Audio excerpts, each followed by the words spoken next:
Azərbaycanın gözəl və səfalı rayonlarından ən öndə gedəni Kəlbəcərdir desək, yanılmarıq. Azadlığına qovuşan bu füsunkar rayonun sakinləri yavaş-yavaş doğma yurdlarına qayıtmağa başlayır. Belə ailələrdən biri də rayonun Məmməd Səfi kəndinin sakinləri olan Ələkbərovlar ailəsidir. Məmməd Səfi kəndi xarabalığa çevrildiyindən burada daimi yaşamaq mümkün deyil. Amma yay aylarında dədə-baba torpaqlarında çadır qurub qalanlar da az deyil. Ailənin sahibi Sabir Ələkbərov bu kəndi gənc yaşlarında tərk etdiyini, hələ də o torpaqların hər daşında bir uşaqlıq xatirəsinin yatdığını bildirib. Müsahibimiz danışdıqca göz yaşlarına hakim ola bilməyib. Burada gələndə burada gözəlliklər görüb getmişdik. Qalib gələndə xarabalıqları gördük. Biz ancaq bu torpağı istəyirdik. Bu torpağın bugünkü günlər şükür.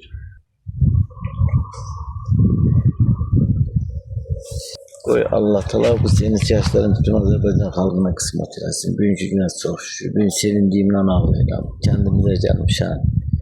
Xarabalıq dursa bizim torpaqlar bizə müqəddəsdir, əzizdir.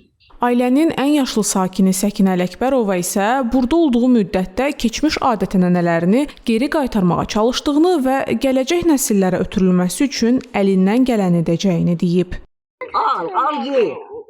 Al qazan alın. Allah vətənimizi alanların köməyi olsun. Prezidentimiz sağ olsun.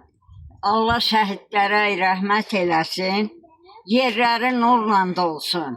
Ailənin gənc sakini Sənan Ələkbərov isə atasının təsvir etdiyindən də kəndin daha gözəl olduğunu bildirib. O deyib ki, bu torpaqları tez-tez yuxularında görübmüş. Ələkbərovlar ailəsinin ən kiçik üzvü olaraq bugün kəndimizdəyəm.